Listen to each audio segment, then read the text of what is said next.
Welcome to My Accent is No Accident podcast. I'm your host, Maritza Perez. Our guest today is a writer dedicated to understand how we can find transcendence from everyday life through our appreciation and love of art. She is Andreina Romero. Originally from Maracaibo, Venezuela, Andreina moved to Canada when she was 19.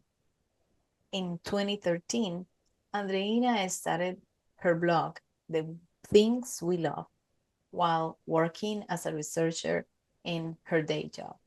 In 2019, Andreina became a freelance writer, focusing on books, music, and arts, and culture criticism.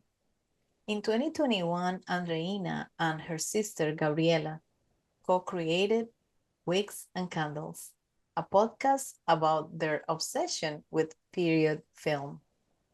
Andreina's writing reflects her immigrant experience, her struggles with mental health, and her profound desire to find transcendence from everyday life through art.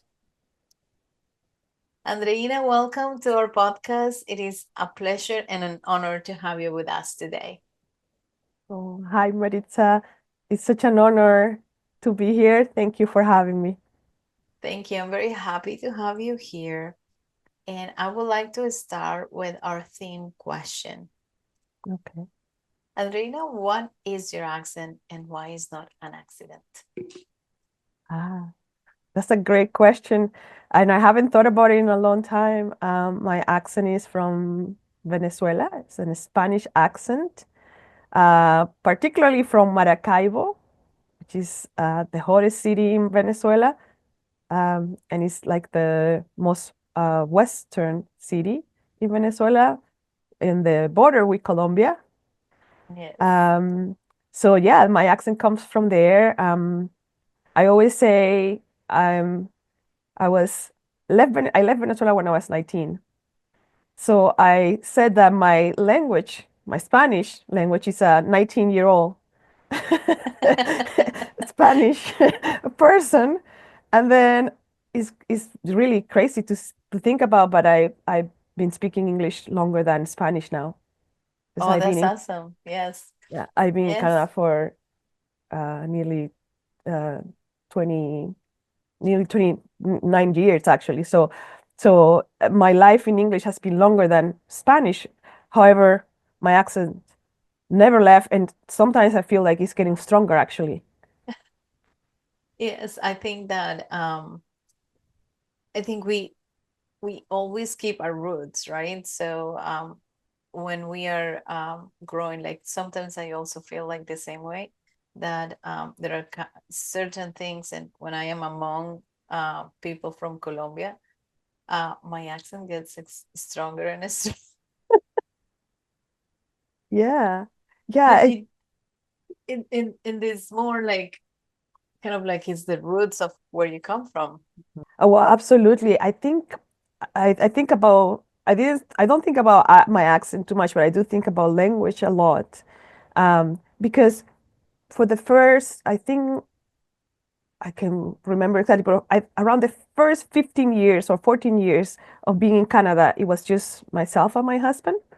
But in 2008, I sponsored my parents and my brother to come to Canada. And I noticed that after they moved and I started to see them more often, like, well, obviously in my daily life, I didn't see them before. Um, Yes. my accent got stronger because I was spending so much more time speaking Spanish now. Um, so I really noticed that, and I think it Yes. hasn't changed everything. It's been the same, and I don't really care too much. My brother who came here a little bit younger, he's almost his accent doesn't come through like he has a natural sounding accent, Canadian accent. Yes. I'm not sure how to call it, but um, mine just just Yeah. stayed and remains. And I work from home. I also Yes. think that the fact that at home by myself with my thought, not speaking, I think Yes. that that makes it stronger too because I'm just, yeah, actually not using English either. Like, Yes, exactly. So, and how about Andreina, how about what is your inner accent? ooh, that's such a great question. Ooh. Um, I think if we think about it, like, you know how people think about what language do you dream in? I think I dream in English, but I cannot really say. Um, this is such a fascinating question because I also speak French. Yes. I study French, and for a long while that was kind of like my true second language because I was speaking it at work, at school. It was truly even stronger than English for a while. I think my inner accent is a mixture of the three in the sense that, yeah, it's not so much the accent as the language itself, the vocabulary that will come out, the references that I can make in conversations. Um, Your yeah, art but and the art, right? yeah, yeah. So I The, think, the love of the love to the art that you have such a love for art from a very beginning of your life. You have yeah, you have been always inclined to art. So tell me a little bit about how that developed in your life. yeah. I was very young. I was actually reading about that yesterday. I was always inclined to like the arts, and I remember one of my favorite TV shows when I was maybe 8 or 9 was a TV show called Clásico Domingo, and it was this TV show where they showed concerts, ballet performances. It was all about opera, classical performances, and I was 9 years old, and that was my favorite show. I would watch every Sunday and record it. At that time, we could still record the TV, and that was the thing I watched over and over. Very young. You know how kids rewatch the same movies over that I would watch the same ballet, the same performances over and over. And I remember that I love the host of the show. I was really fascinated by her. But I also study at the Conservatory of Music for since I was really young. My mom registered us at the Conservatory of Music, myself and my older sister, and it's an amazing public program. Like it's an amazing public school that you can go, and once you decide which instrument you want to play, they lend you the instrument for as long as you need it. It's an amazing education system for music. So I attended that for about 10 years. Um, my mom also, she was a ballet dancer when she was young. So I think art was part of It was a our, big influence, it yes. was a big influence, yeah, in our home. My mom loved classical music. We have a lot of classical music records. It was part of what we spoke about in the home. My mom was very, reading books. So I think she really um, introduced that to us. But then um, I really took to it, like without even knowing, that Yes, it was became very natural for you. very natural for me, and I've carried through, and it's become even more important as I get Yes. older and older. Yeah, And so, what are the instruments that you play? I no longer play, but I study piano and cello Okay. from age 9 to about. So cello I studied until I was maybe 24, but I never really mastered the instrument. I only got to maybe level, it's about 10 years, I think, the programs normally. I think I got to maybe 5 or 4, but piano I got to about level 8. Um, Okay. so I studied for a long time, and I study even here in Canada when I moved. I still study a little bit for a while. And then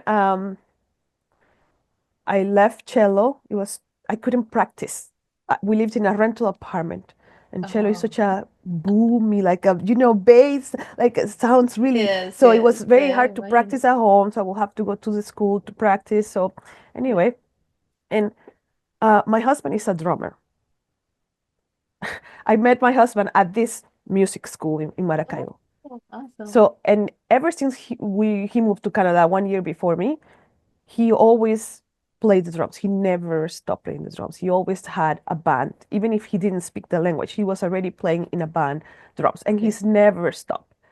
And around 2004 or five, he created a band, and I joined the band. So so we played together in the same band for about four years. Um, and I got pregnant with our child. Um, and the last show I played, I was, I think, 7 or 8 months pregnant. I was playing keyboard in the band. He was playing the drums. Yes, And I think after the baby was born, I I couldn't do it anymore. I couldn't no, be part of the band yes. anymore. So I didn't play anymore. So that Okay. stopped. However, even if I don't play music anymore, music is kind of like the number one thing in my life. Okay. Most days, yeah, in my mind, or yeah, and I read a lot about music. Yes. So you started living in Canada. You came from Venezuela when you were 19. You came and moved with your husband, and you came to the French side of Canada, and then you were in music. And when did you start writing your blog, The Things We Love? Yeah. So our son was born in 2009, and I had always kind of been lurking on different websites about movies or music, and just kind of I always been a fan. I always been part of fandoms. I always been writing, you know, movie reviews and music reviews. That's my favorite thing to read, like reviews of art shows, etc. So I was always kind of lurking and just leaving comments, long comments on things. And our son was born 2009, and then I started to work in 2010, my first kind of professional job as a researcher. And there was a moment when I thought I'm losing myself. I'm losing who I am. I felt that I had no art in my life because I was just working so hard, being a mom of a toddler, going to work in a good, amazing job. Uh, Yes. it's a great, a fascinating work actually, um, but it was not in the arts.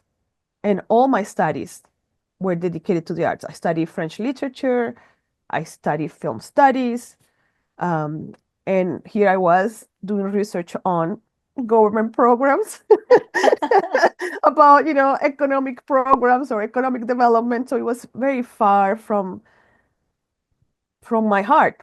So Yes. I decided to open my blog and say I'm just gonna express who I am here. So I hold on to some part of me that I felt was slipping away. I think around that time the blog culture was quite much bigger than it is now. Most people have podcasts now, but blogs were really like the thing that was really popular, I think, in the 2000s, early 2000s.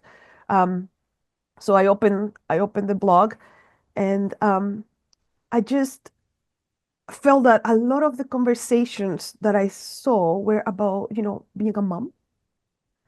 The mommy Yes. blog was a thing. So many mommy blogs, so many women writing about being a mom. And while they were well written and interesting, the culture was a lot about,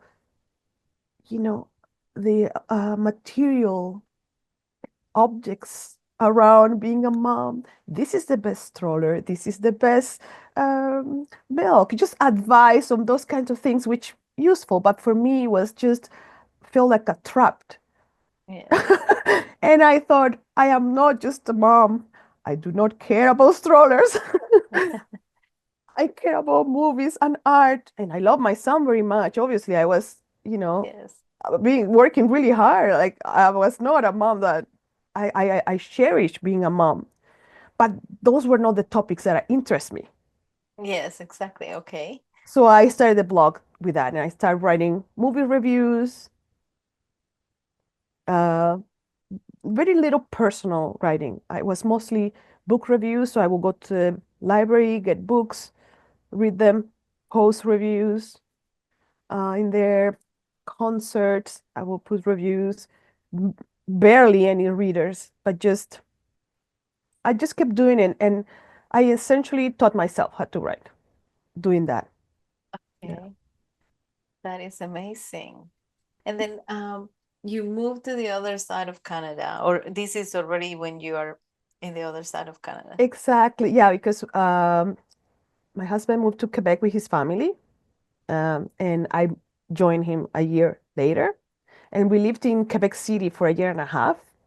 So Uh-huh. we learned French. We lived there for a year and a half, and then we moved to Vancouver Okay. because of the weather, because of the Pacific Ocean, etc. Yeah. So all of this happened when I was already in Vancouver. So it was in English.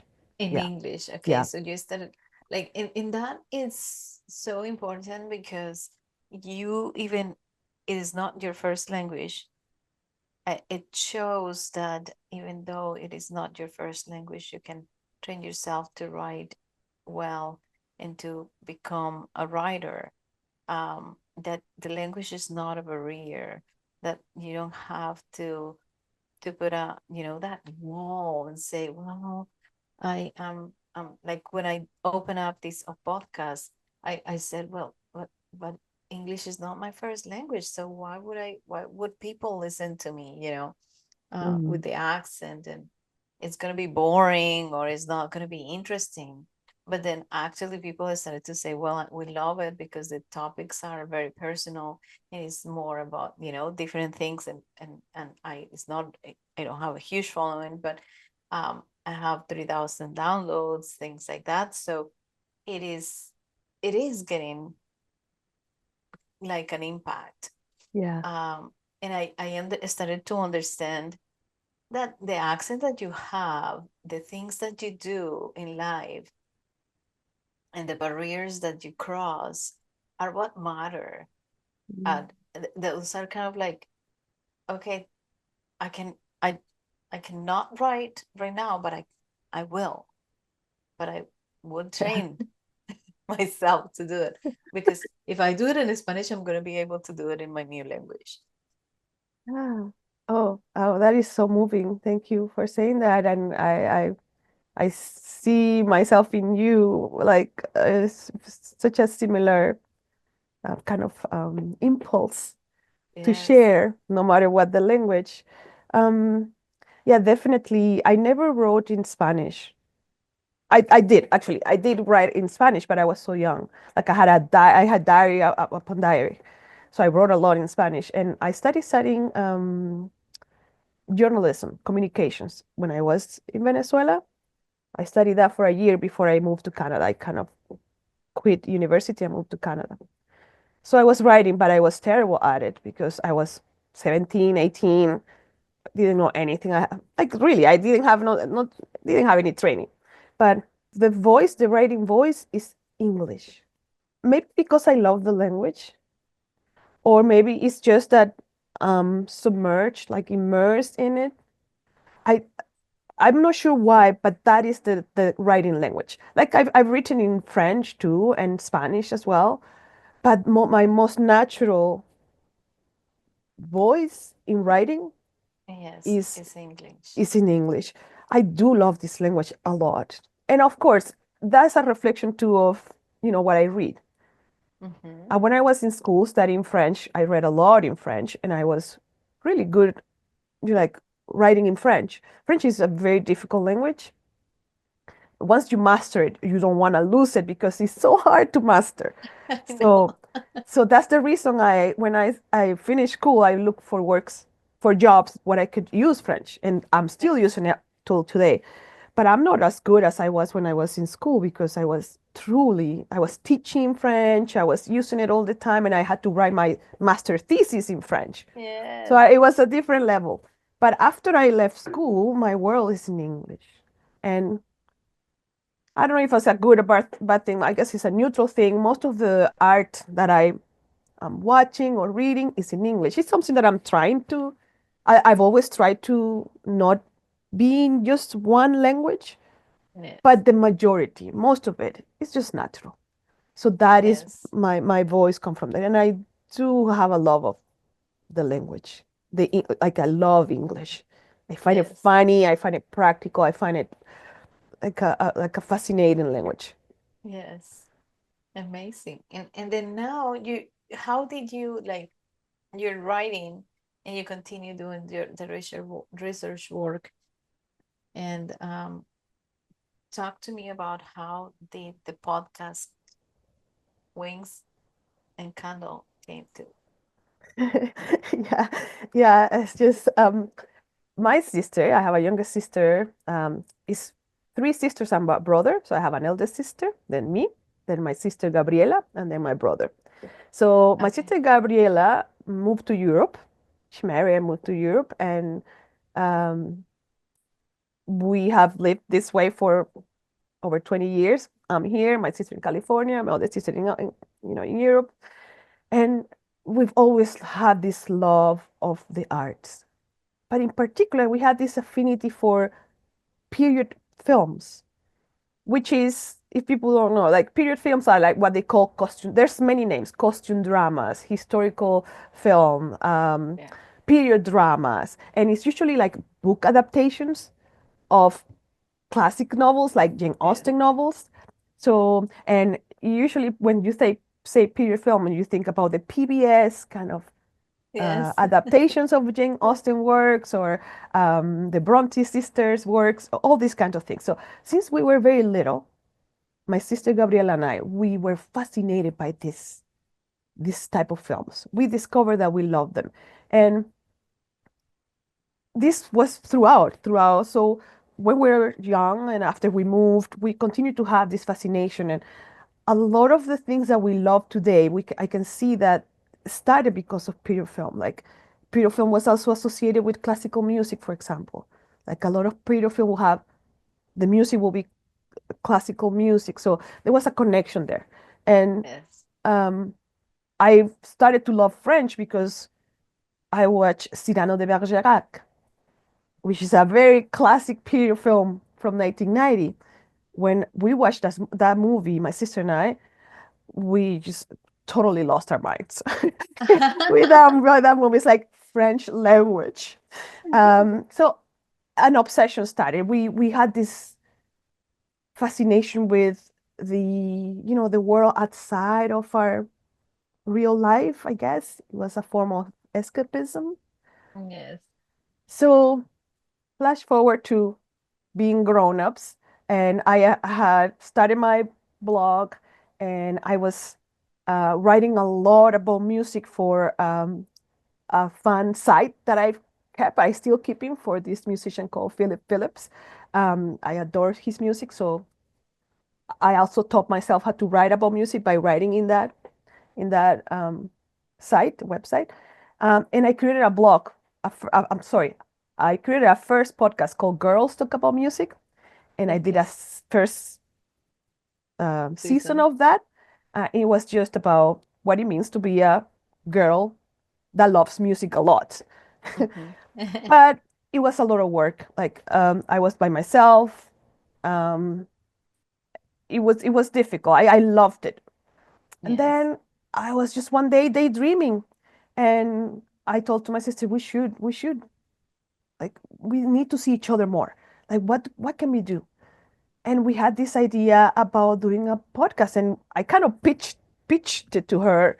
What about if we talk about movies? What about if we talk about like why what about if we investigate why two girls from Venezuela are obsessed with these movies. What is it about them? And it was Okay. really just it, excuse me, it was really just about finding out the why. Okay. The why we love this. It's truly like going in vulnerable, say this might expose certain biases that we have, or maybe certain vulnerabilities that we have, or certain things that we don't like about our own culture, because why are we obsessed with this one and not ours? So all of these questions were sure to come up. And if I may, I want to tell the story about the name.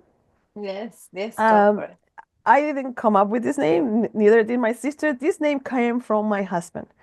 And Okay. the reason is because um, every time we would choose a movie, I would choose a period film, a historical film, throughout, for a long, long time.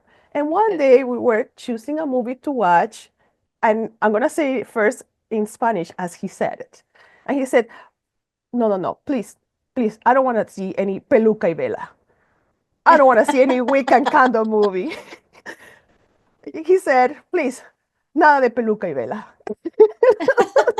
because because he was sure I was gonna pick a movie with lots of people wearing wigs, lots of people with candles, candlelit movie, and that was so hilarious. And we thought, my God, why do we love these wigs and candles movies? And that's why the name came. And yeah, we started in 2021, and our very first episode actually was like an introduction of ourselves, just to kind of place people like at the beginning, like, to say who are these two people and why. And we said we're from Venezuela, and for some strange reason, we love at that moment European films. Yes. Okay. Um, and then from then on, we started, and we have done 4 seasons so far, and they're very short. They're about 6 or 7 episodes long, the seasons.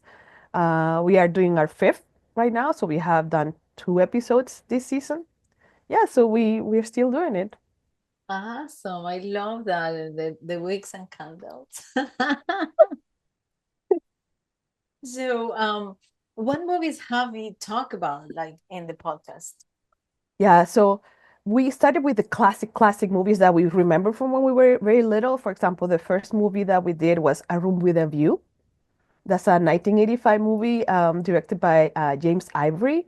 And Okay. this is a movie that really sparked our imagination of faraway places, cool places with green grass, which were the opposite of Maracaibo. Maracaibo is a hot city, and it's like vegetation is very different. It's very like a brown. It's like there's so much green grass. So we Yes. figured, once we did the episode, we started to figure out, okay, this is something that appealed to us. That was something so different that we kind of wanted to live. It was a fantasy. Yes, So yes. that's a very important movie, and the character of that movie is um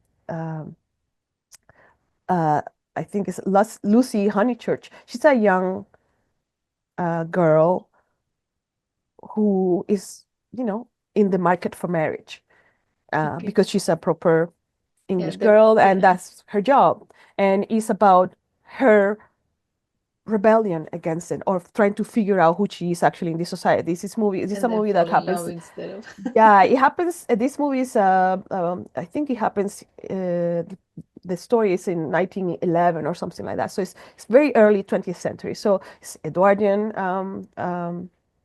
period.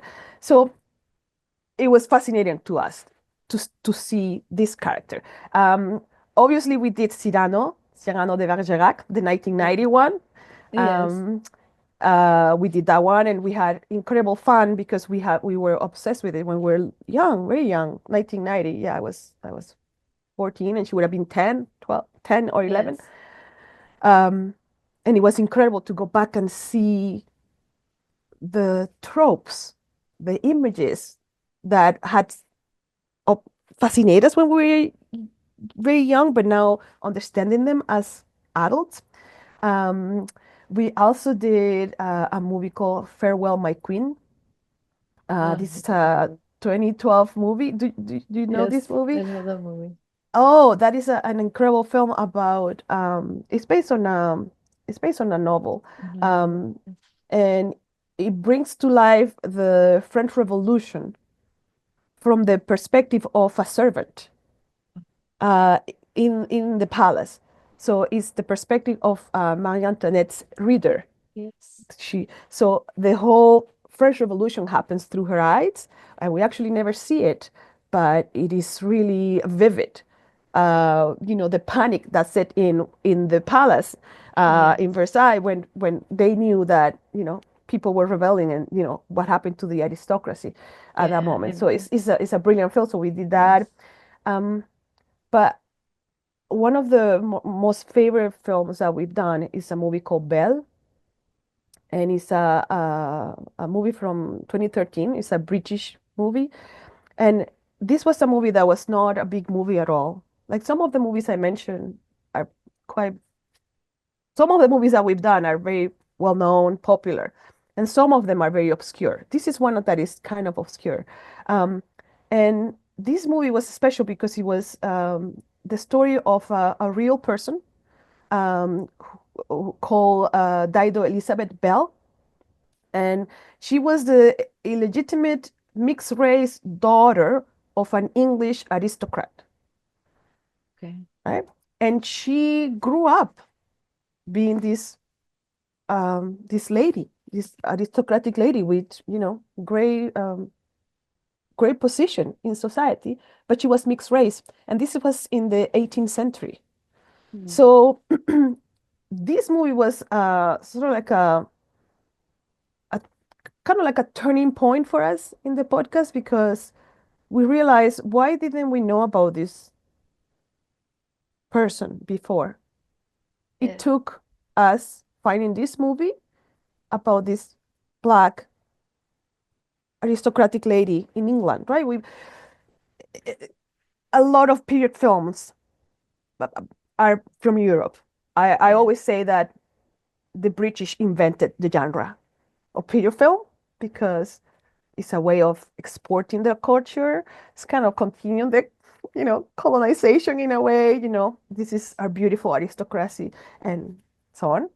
So to see this black person's story, this black woman's story in a period film was incredible for us because it was a story that was real. It happened, Okay. and nobody had told it before.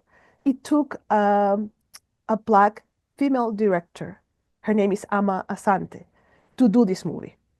So that was really a a moment that we realized that there are stories there that nobody's telling, and Yes. we felt like kind of reflected us a little bit in the sense that who are we to be talking about these movies? We are not film critics.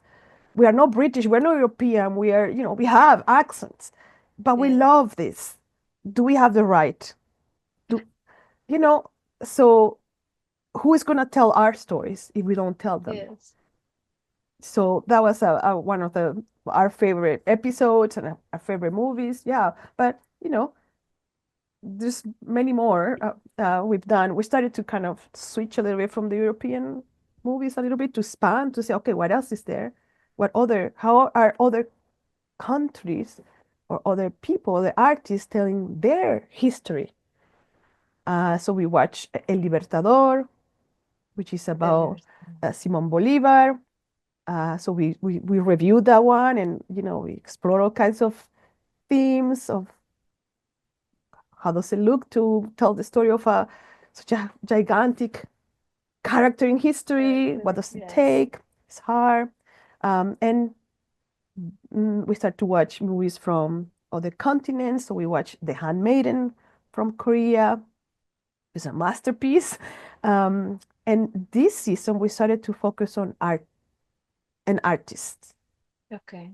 So we are doing movies that tell the story of real life artists. For example, we started with a film called Hilma about the artist Hilma af Klint. Oh, wow. Yeah. So again, stories that are unknown, that if were not for women telling those stories will remain untold.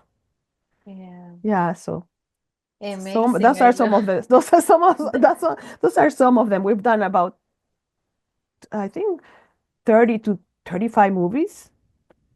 So it's amazing. a lot of them. Yes, that is amazing, especially because it takes obviously there is like what you do that in research for your day-to-day work, and then it comes to match it with what you like, which is the love for art and films that you always liked. So it's kind of like all combined, and Yeah, and I love it. And you're doing it with your sister, and then it's a way to be together, like every so often. How yeah. many episodes a month do you make? Uh, we our schedule is really slow. We do 6 to 7 episodes per season. So it's not it's we haven't been able to keep like a very regular Okay, it's because uh of the film and the research well takes a little bit. because it's a lot of work and also for we were trying to do one per month um during the season, like it's a very short season, it's like starting in the fall, ends in the spring, it's very short, and we release the 6 episode or 6 or 7 episodes during those few months, and we take the summer off. But for personal reasons, it's been difficult in recent times, both for myself and my sister, that we're going through different things, so we kind of have to slow down a little bit, but um, yeah, but they are there. People can go back and listen to them. There's, I Yes, believe, 29 episodes. awesome. So people So, can catch up. hi, I'm very happy to know you are here watching our podcast today. It is an honor to be featuring so many entrepreneurs on the journeys of their inside voice, their accent that is not an accident. And we want to reach out more people like you who are creating a better world of diversity, inclusiveness, equity, and belonging. So please take a moment to hit the subscribe button below, like, and share to others. And even if you want to leave a comment, that'll be nice. Thank you for your support. And now back to the episode. Awesome. So I will post all the links on the notes of the this episode so that people can go and read your blog and listen to the podcast.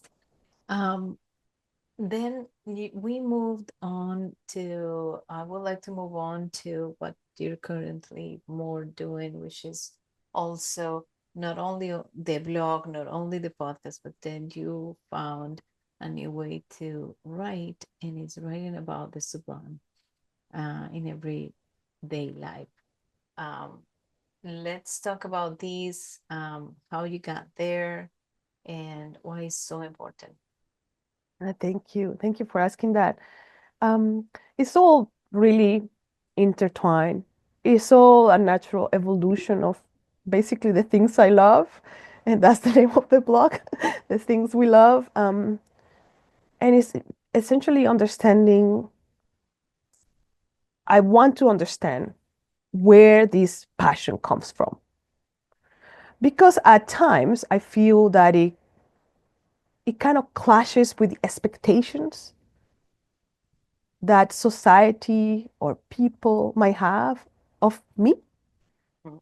Um, Maybe there are expectations that I imagine. Maybe there are no real expectations, but those are the perceived expectations of how I should behave as a mom, as a wife, as a worker, as a Latina, as a daughter, you know.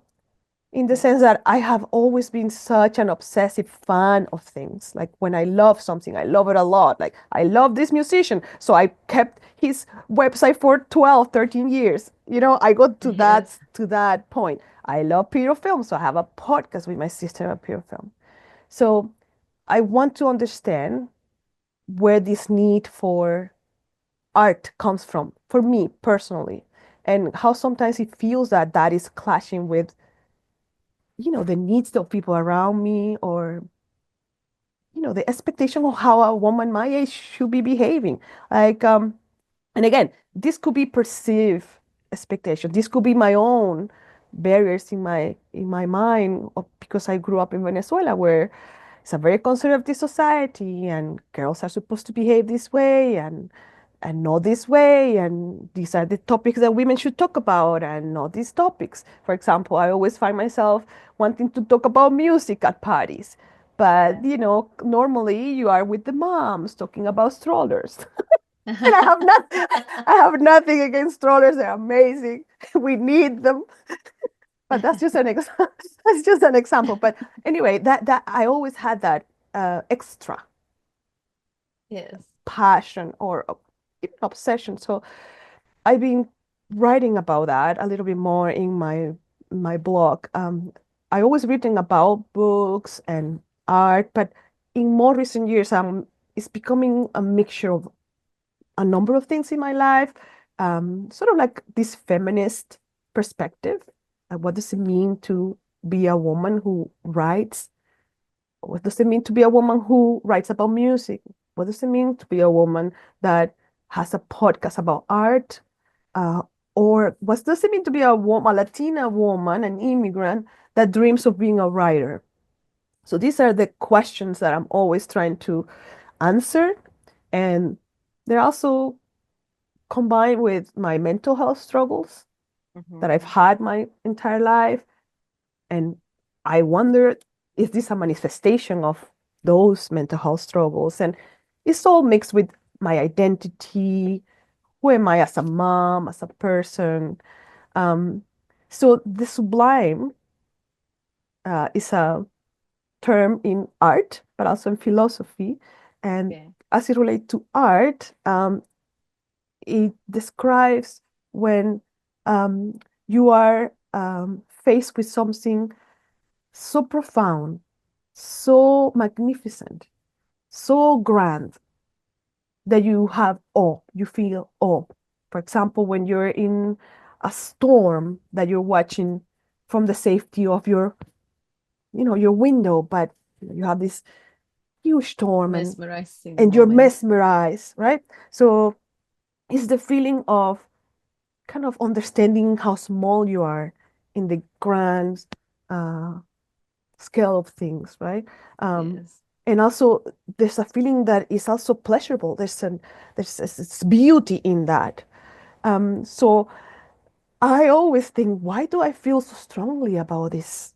Like if I go to a concert, I see people, they get out of the concert and they're like happy talking about other things when I will be just reliving this experience over and over and over and over, like it changed my life. So I feel like I Yes. have this sense of the sublime very often. Like I go to a Yes. museum and I see a painting and I come home completely transformed. So I'm trying to explore what does it mean to experience that transcendence through Okay. art in the everyday. Uh, I find it fascinating. I find it just an incredible thing that we can be going about our lives on a Tuesday, Yes. 2 o'clock, and then you hear a song and you're moved to tears by it, and you have Yes. some new understanding of either the song, how it was made, how it made you feel. To me, that is a fascinating thing that you can be in the threshold between something very mundane Yes. and something sublime. And the possibility of that is fascinating to me. And it's beautiful. Yeah, yeah. So I see how everything like moves you always towards art or always towards music, movies, and then you connect that feeling with life and makes you become more like attentive of what life is about. Oh, yeah, yeah, very much. Oh, So definitely. I love that. And then I would like to take a minute. We're almost getting to the end, but I would like to take a minute to talk about the mental health struggles because we wanted to create a moment of awareness. And your openness, first of all, I thank you for the openness of talking about these. And um, let's talk about the mental health struggles that you've had throughout your life, what was before being diagnosed and what is now. And obviously, we'll talk about the diagnosis. Yeah. Yeah, thank you for asking. Yeah, one of the goals of my life is to be transparent. I cannot be any other way. It's just who I am. I am a terrible liar. I can't lie. People will see it in my face immediately. Same way I cannot hide my accent. I just cannot. So I had mental health struggles throughout my life since I was a teen. I I I became anorexic when I was a teenager, and then when I moved to Canada, I became bulimic. And then around age 25, I it probably happened way before, a long time before, but I remember distinctly that 25 when I had my first very depressive episode. And I never had any. Oh, when I was really young in Venezuela, I did have a little bit of treatment. My mom did take me, and I kind of overcame the anorexia for a little while, but it never really went away. Like I lived with that for from age 14 to 25, essentially. Um, um, so I really didn't have any treatment or anybody to talk to, or it was just my husband and I was going to school at 25. I just started university at the time, and it just continued. And when I had our son, um it was I was very aware already that I was experiencing mental health issues, but I still have no name or a way to kind of prove it to the world. It was just something that I was experiencing by myself. um, and it really deteriorated with time. It became harder and harder to cope with that. I had really like terrible angry outbursts. It was really hard to control my emotions. It was really difficult to go to work and be around people. It became really, really, really difficult to be with people because I never knew how my emotions would be if I was gonna explode again. And a couple years ago, 2023, I kind of reached rock bottom, and I was just feeling like a total failure in my life. I really really, at the rock bottom, pretty much in every sense. I was feeling that I had failed in every aspect of my life, personal, professional, financial, all of them. As a mom, and thanks to my two sisters, we communicate constantly in the chat. They Okay. encouraged me to go, go check what was happening, because I did start taking medication in 2016 after a terrible episode I had. So I had this depression medication from 2016, and it would never change. I thought, well, here's my medication. I should be better. Should be And helping.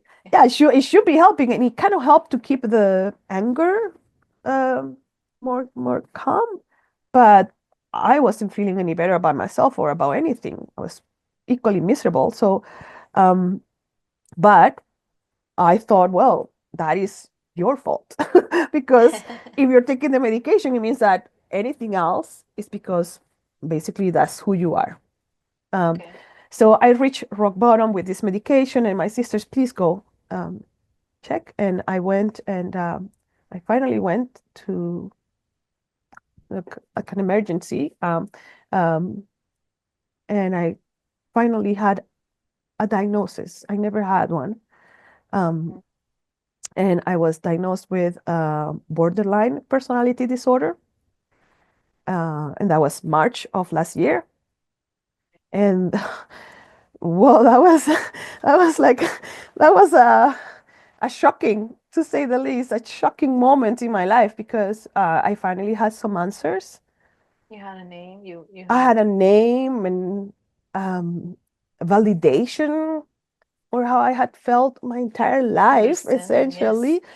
Um, So very and briefly, um what is yeah, the borderline borderline. personality Yeah, disorder? when you're a person that has borderline personality disorder, it's a person who cannot easily control their emotions. Okay. You don't have kind of proper emotional regulation.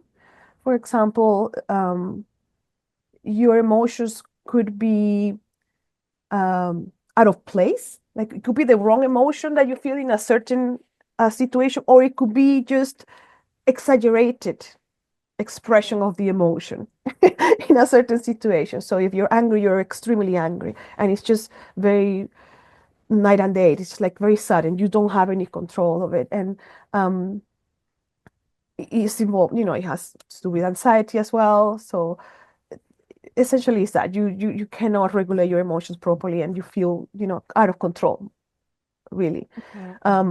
And I discovered that this was a very, very painful illness, like it's how it's described. And it was just kind of terrifying to see myself described that way. And kind of like the fact that I read that it was one of the most painful mental illnesses that exist, um, it was kind of crushing.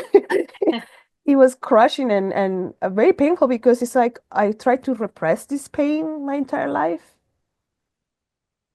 put it aside, like it's just you being a terrible person. Yes. So you And you they, were like very hard on yourself because of you didn't know course, what it was no, I was extremely hard on or where it myself. come from. Yeah, exactly. I just attributed you are essentially worthless, but be thankful for being alive, essentially. I was extremely Yes. harsh with myself. But so finally there's a name, there's a description, there's treatment. Um, yeah, so it's gonna be about a year now in March since I learned that. It changed my life, obviously. Yes. It changed how I write, what I think about. Yes. Um, And then there is a medication that helps you regulate the yeah, I was thankfully I received a new medication that really, really helps. It hadn't been changed for 8 years. That shouldn't be. I think I should have had more follow-up. So yes. now I have one that is really working, and I saw a psychiatrist, and I It, did a program called dialectical behavioral therapy. It's when you okay. learn how to manage your emotions by changing your mindset, concentrating on your surroundings. It's really useful. So I did that, and it's just constant work. It's just Yes. a new journey that started. Yes. Just So so in that sense, I'm even less than a year old. and that is beautiful because thank you very much for your openness and I really thank you to create to be able to talk about this in the podcast because we're creating an awareness and we're trying to also tell people it's okay. There is help Yeah. and there is always better to ask for help um, so that you can be free Mm, of certain feelings or of certain things that are unknown to us. And there are professionals that can help us with all these that we can we can continue our lives in normal, in a different and normal way. mm, Um, so thank you so much because it's very important to get um, the help and find a diagnosis. And sometimes taking the wrong medicine is not going to help you and it's going to make you, like you were saying, mm, feel even worse. mhm, Um, and I relate to it a little, and I have talked about it before. when I was getting that divorce from my first husband, I was very sad. I was extremely sad, and I went to therapy because I like to go to therapy. And they gave me medication for depression, but I was not depressed. I was sad, and it was just the regular, normal way to to be. It was just an emotion. Mm, So what happened was that they were trying to repress the emotion, mm, and it gave me anxiety. And it gave me like moments where I wanted to sleep all day. mm, And it started to, because I didn't need the medication. I needed other things. I needed like hobbies and do like get out of it. So thanks God I found another psychologist, and then that took me out of the medication. This took me to another psychiatrist, took me out of the medication, and within a couple of months I was feeling better. And he's like, it's okay to feel sad. I mean, if your parent, like when my father died, I was super sad, and it's okay to cry, and it's okay to grieve. And your grieving is not just one day you cry and that's it, that's over. No, you grieve throughout years, and you grieve when you watch a movie and remember about him, like for instance. So it's okay, it was okay to feel sad, but it was that need of validation of, it's okay, mm, but we're gonna help you get mm, through it. mm. Thank you for sharing that. I love that you made the distinction between feeling sad and feeling depressed. Yes, There, it's hard to tell them apart. it is very hard. So one is the feeling, and another one is a chemical issue. So That's right. you don't want to mess up with your chemicals if they're not they're not imbalanced. That's right. So it is Mm, very important also to get the right diagnosis, yeah. and get help. I always tell our audience, get help. it there are many professionals out there that will be able to help you. Yeah. And sometimes you don't need you have to go through a whole test of what is going to work for you, but it's worth it. And it will get you out of Mm, that state of unworthiness, yeah. Oh, and stop beating yourself. We are all beautiful. yeah. Thank you. I believe the same. I'm so happy that you found the right person to help you. Yeah, because it can feel very lonely too. Yes. When you're feeling that way. But yeah, it is one of the goals of my life to be very open about it. Sometimes I feel very exposed, but if one person, even a family member, reads something I wrote and they feel that they are not alone, even one person, they don't feel they start to feel, okay, I'm not alone. Um, she also is Yeah, going through that. I think that is worth it for me enough. The other thing I say, for people experiencing mental health issues or crisis is that you will get better. it will. Yeah. It might take a while. It might take, and it's not gonna be day and night. It's gonna be perhaps a long process of getting there. And another thing that I have come very to accept, I've come to accept that I will live with this my entire life. Um, that I will have different episodes. Depression will never be far away from my life. I will experience it, different things.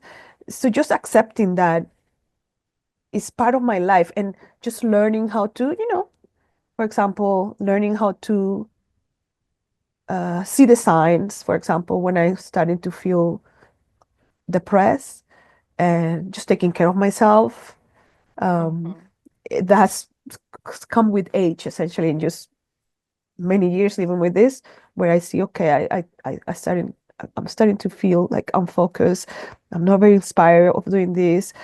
Um, I need to go for a walk, take a break, uh, just give yourself a real break. Don't think about these things. And I've learned the things that can help me. And, so some of the signs for me is when I start to lose interest in things that I love, because essentially that's my life force. Yes. The things I love is like I'm always excited about something. And when I start to feel that nothing interests me anymore, or I'm reading something but I'm not feeling anything, I know. And it's like, just gentle, gentle.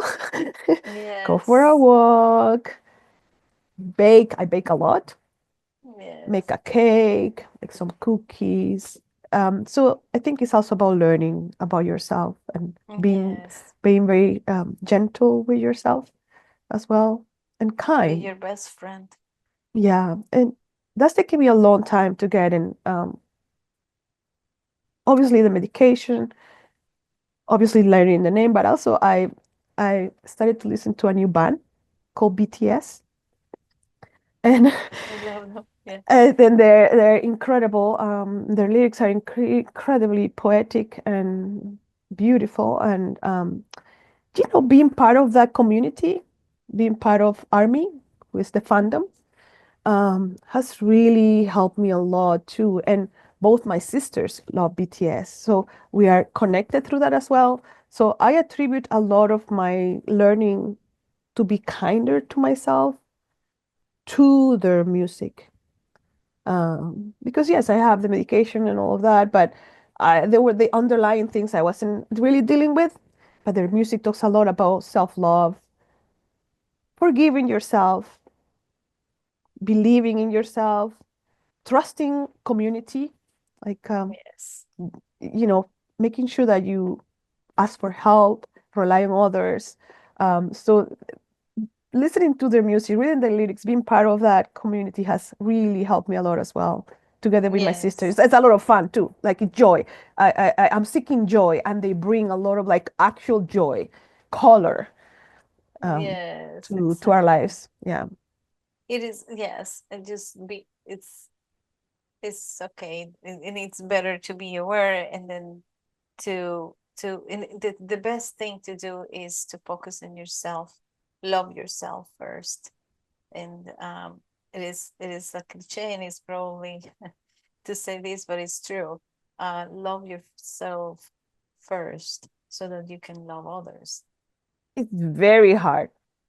Yes. It sounds like a cliche, that if people really think about it, I think it's one of the hardest jobs Yes. to understand that, especially as women, Yes. because And it's women are, there's so many roles that we have to fulfill. And usually, not obviously, it's not everybody, but in general, women are the emotional caregivers in families or in communities, yes. right? We And take care of people's emotions as well. Like we are the ones who write the Christmas cards, and we are the ones who make a dessert to bring to a dinner time. Like, we keep those things kind of going. Um, so a lot of women, especially moms, are at the bottom of the list. Usually at the end of the day, or your to-do list, you are at the bottom, and you might not get to that item, yes. which is you for months and months and months, or years and years and years. And that can be extremely damaging. Yes. And um, Exactly. so yeah, it sounds like a cliche, but it truly is. You need to It's take true. care, Yeah. and then you're gonna be a much better member of society, of your community. Let's say not society, but I think it's taken me a long time to understand that this is how I can better be in Serve. community. Yes. Yes. Serve others through, Yeah, serve others. Yeah, yes, through loving yourself. Georgina, wait, did I say Georgina? that's okay. Andreina, we're getting to the end, and I would like to give you an opportunity to talk about how you help others and how people can find you. Yeah, I think the way I help others is, I write very honestly about my mental health struggles. I'm keeping this podcast. Um, I think maybe I think in two ways. I think I'm helping others, hopefully other women, other immigrants, or anybody, um, to provide visibility. Like make your own way. Mm-hmm. Be what you want to see in the world. So my sister and I, we always keep that in mind. Let's keep going because who else is going to be doing a podcast about Yes. period film from a Latin American perspective? Nobody's doing it. We're doing it. So anyway, that's what we try to kind of keep us motivated. Let's keep doing this. Our voices are important. Um, um, I also, with my good friend Daniela Cohen, um, we created a mentorship program for youth called Mm-hmm. Identity Pages. And we started that in 2020 during the pandemic. And through that program, we explore the different aspects of youth identity through written expression. So we explore an aspect of their identity, and we teach them also a little bit of writing, the craft, Yeah. and they complete an essay at the end of the program. So we have been um, kind of adapting the program for other groups, such as women. Yes. So that as well. And yeah, they can find me at just check out my blog, The Things We Love. Um, I think the link will be there. And also, I'm in Instagram at Permanent Rush. That's my personal Instagram. We also have an Instagram for Wicks and Candles. Is at Wicks and Candles, and you can follow us there. Um, I think my contribution as an immigrant, as a woman who's trying to be a full-time writer, but I'm might never be able to do that full time, but it's just being present and being transparent, not only about mental health. I want to be a model for my Latino community specifically. Mental illness is very taboo in all cultures, but in Latin American culture, it's very, very taboo. So I I I I, I see the need for that, and even if it's just like I said, even if it's just one person who reads that and feel okay, I might be experiencing something similar. I think that's enough for me. So I Yes. think that's how I'm helping people, just creating awareness and also just kind of inspiring people to explore their passions. I think that's what I really hope to do with my writing. If you love something, embrace it. Don't abandon it. Yes. Keep going. Be bold about it. If you love music, go to concerts and talk about it. Don't repress the love that you have for things that are good in life, Yes. Yes. because that makes life more beautiful, and maybe you will experience the sublime more often, and Yes. therefore be a better person in your community because you're happier and you're more fulfilled. So Ah, that's basically, beautiful. yeah. That's beautiful. Thank you, Andreina, very much for your time. This was a beautiful interview. Thank you for all the inspiring moments that we had today. And to you, our audience, remember we are beings of love that came to this world to love one another and be in love. Thank you. Until next time. Bye. Thank you. Hi, it's Maritza here. If you like this episode of My Accent is No Accident podcast and would like to listen more like this, subscribe wherever you're listening to it or watching it. Leave us a nice review and share with your friends, family, and network. Thanks for listening.